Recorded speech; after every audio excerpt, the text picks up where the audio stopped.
Assalamualaikum warahmatullahi wabarakatuh. Waalaikumsalam warahmatullahi wabarakatuh. Mana kabar Pak Suratman? Alhamdulillah baik Pak. Iya. Kira-kira hari ini apa ya yang kita bisa bincang-bincang ya, Eh, terutama di awal tahun ajaran baru ini. Alhamdulillah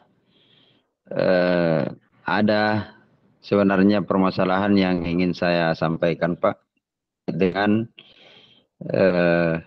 di awal tahun pembelajaran yang baru ini dalam hal proses pembelajaran Ini sebenarnya. ya.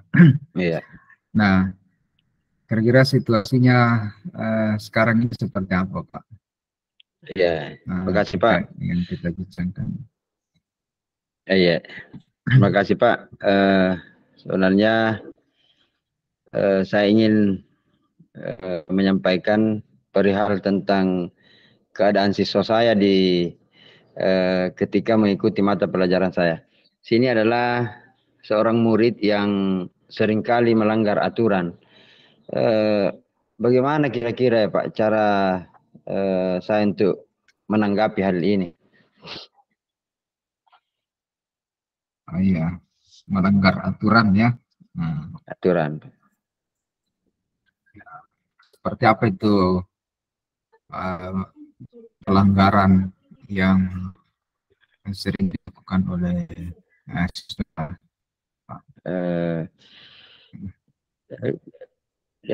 Pelanggaran Pak, itu pelanggaran pertama itu sebenarnya dia masih di MPLS, dia belum memakai seragam, tetapi kami berikan sedikit keringanan karena mungkin sebagai siswa baru, tetapi siswa baru dalam hal ini siswa yang kelas 3 naik ke kelas 6, artinya kan sudah ada pengetahuan bahwa ketika memasuki MPLS itu kita memakai seragam sekolah yang tentunya sudah menjadi aturan dari sekolah itu sendiri. Kemudian Pak, di minggu kedua itu di mata pelajaran yang sama PJOK, dia tetap tidak memakai seragam olahraga itu. Padahal kami dari pihak sekolah sudah di tahun lalu itu sudah membagikan kepada siswa-siswa yang ada di sekolah kami mulai dari kelas 1 sampai kelas 6. Itu kami ratakan untuk pembagiannya, tetapi dia tidak mengindahkan bahwasanya ketika mengikuti mata pelajaran PJOK itu tidak memakai seragam. Bagaimana tindakan saya Pak mengenai hal ini? Oke. Dari siswa yang melanggar tadi, apakah banyak ya atau hanya 1-2 orang? Bisa kembali Pak? Iya. Ya, terima kasih Pak. Di awal pembelajaran sebenarnya Pak, saya maklumi karena ada 5 orang yang tidak memakai seragam olahraga. Tetapi saya memberikan sedikit tentang pengertian tentang bahwa pentingnya untuk memakai pakaian olahraga ketika memasuki jam pelajaran olahraga itu.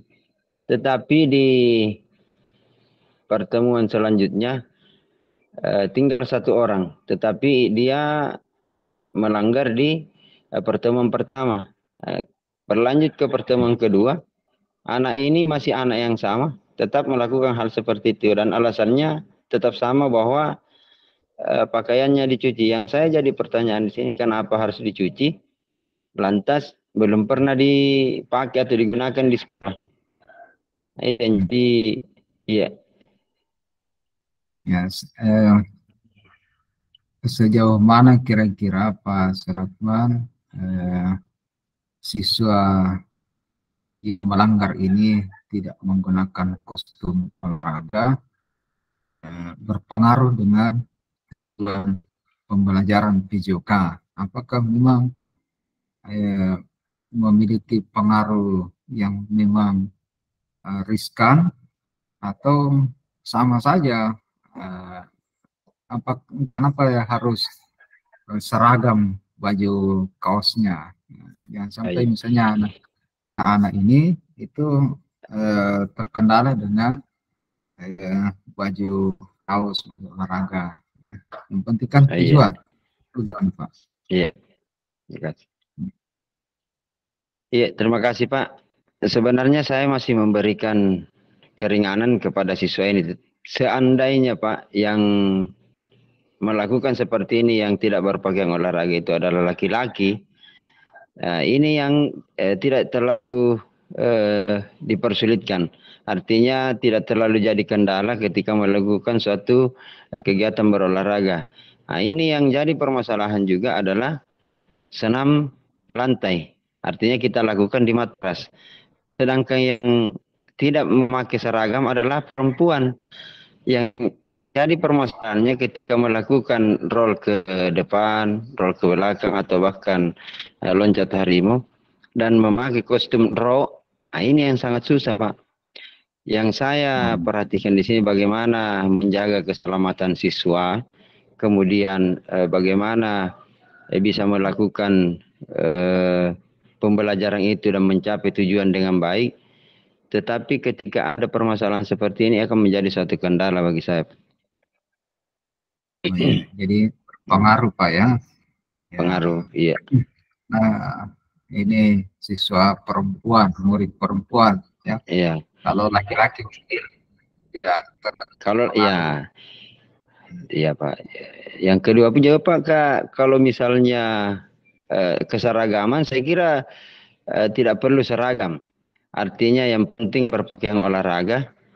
Apakah itu berpakaian baju bola ketika laki-laki, kemudian perempuan berpakaian training dan pakai bajunya itu seperti baju olahraga yang panjang meskipun tidak seragam, yang penting berpakaian kaos supaya tidak terjadi hal-hal yang tidak diinginkan seperti cedera gara-gara pakaian seragam sekolah biasa yang digunakan.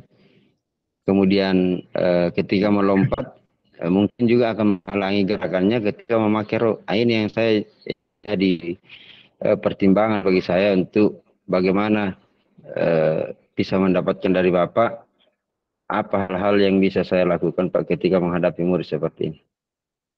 Ya, oke. Jadi seharusnya memang semua murid itu pada saat olahraga menggunakan kostum olahraga. Oke. Iya. Nah, sekarang kan Bapak ini yang mengalami kepada siswa di dalam kelas, di lingkungan sekolah. Nah, tentu Bapak ini sudah punya rencana ya, kira-kira seperti apa itu untuk bisa mendisiplinkan atau mengurangi pelanggaran, apalagi keseragaman baju olahraga. Kira-kira rencana Bapak ini seperti apa? Alternatifnya? Ya, terima kasih Pak. Ada beberapa rencana memang ketika saya melihat perkembangan siswa mulai dari pembelajaran olahraga itu adalah memperhatikan kostum mereka. Jadi kami dari sekolah, pihak sekolah, kepala sekolah dan rekan sejawat itu sudah berembuk ketika ada pencairan dana itu kita tetap sisipkan untuk pembelian kostum. Kemudian ini bisa meminimalisir ketika ada siswa yang tidak berpakaian lengkap dan kita bisa gunakan pakaian-pakaian yang ada di sekolah.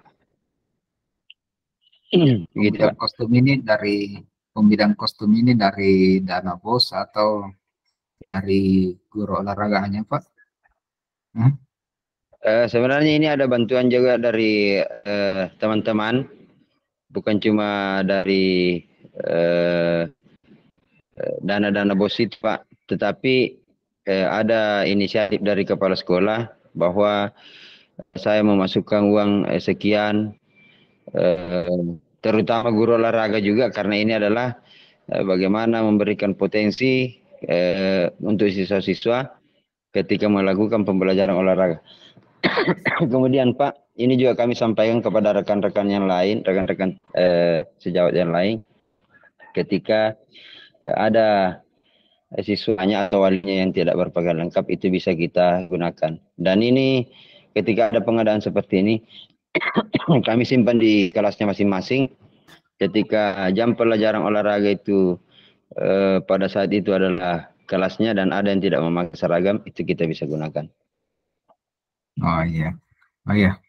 Terakhir ini Pak, ya silakan Pak. Terkait dengan komitmen Pak. Ya, jadi meskipun sudah ada rencana, ya, sudah ada sesuatu yang kita akan lakukan, ya. Biasa yang terakhir itu adalah komitmen. Kira-kira komitmennya Bapak ini dari rencana tadi itu seperti apa yang bisa diwujudkan lah, atau sesuatu yang tadi didambakan itu kepada siswa itu bisa terwujud. Kira-kira komitmennya seperti apa?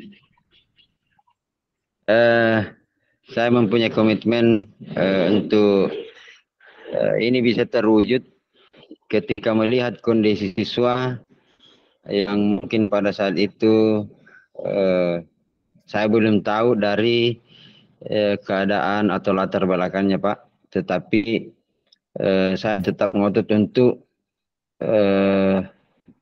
membuat mereka untuk tetap seragam pada saat jam pelajaran olahraga. Tetapi ini juga harus saya kondisikan bahwa ketika ada siswa yang tidak berpakaian lengkap seperti itu, saya juga harus tahu apa yang menyebabkan siswa ini tidak berpakaian lengkap. Mungkin karena dari latar belakangnya, lingkungannya, ataupun sisi keluarga yang mungkin tidak mampu. Tetapi komitmen saya, sesuatu yang saya lakukan adalah bagaimana memberikan yang terbaik kepada siswa. Dan ini juga sebagai dampak positif kepada rekan-rekan sejawat dan kepala sekolah bahwa kami memperhatikan siswa itu seyogianya memberikan apa yang mereka butuhkan ketika mereka melakukan pembelajaran di sekolah. Ya, adakah pihak lain yang kira-kira bisa dilibatkan Pak? Misalnya orang tuanya kah, atau kepala sekolah, atau security kah, atau siapa untuk kegiatan ini Pak kami sampaikan juga ke komite sekolah, kemudian para orang tua siswa. Sebelum ini kami lakukan, kami mengadakan pertemuan, rencana kami ingin mengadakan pertemuan tentang hal-hal yang positif yang akan kami lakukan. Ini bukan cuma memberikan dampak positif ketika anak-anak tidak berpakaian lengkap, tetapi sekaligus kami ingin memberitahukan bagaimana berkolaborasi, berkoordinasi dengan orang tua siswa tentang pentingnya kehadiran siswa di sekolah. Oh iya, alhamdulillah. Ya, makasih banyak Pak Suratman. Ya.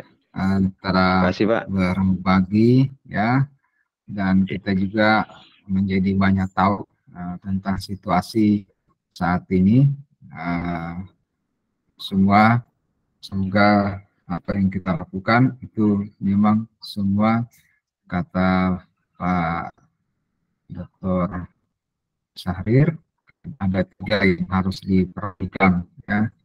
Yang pertama adalah murid, yang kedua adalah murid, dan yang ketiga adalah murid. Jadi kira kalau ada persoalan uang itu adalah sesuatu yang biasa. Cuma tadi saya bertanya memang apakah itu hanya 1 atau 2, karena itu kan ada namanya situasional atau kasuistik. Tapi kalau misalnya beberapa orang kemudian berulang, saya kira memang penting itu tadi. kasih. Ya, Iya. terima kasih banyak Pak Sulaiman. Ya, Terima kasih, Pak. Assalamualaikum warahmatullahi wabarakatuh. Kita salam dulu. Nah, Iya. ya. Waalaikumsalam warahmatullahi wabarakatuh. Setelah sesi latihan dan ada refleksi tadi malam, alhamdulillah hari ini itu sudah ada perbaikan, terutama pada Alur Tirta terkait dengan tujuan. Jadi pada tujuan ini sudah fokus bahwa itu apa yang kita ingin bincangkan itu adalah dari coaching. Jadi bukan dari coach untuk menentukan terhadap topik yang ingin dipercakapkan. Kemudian berikutnya adalah pada sesi kehadiran penuh, saya mungkin penting menyampaikan, alhamdulillah saya bisa lebih konsisten setiap protokol itu menyiapkan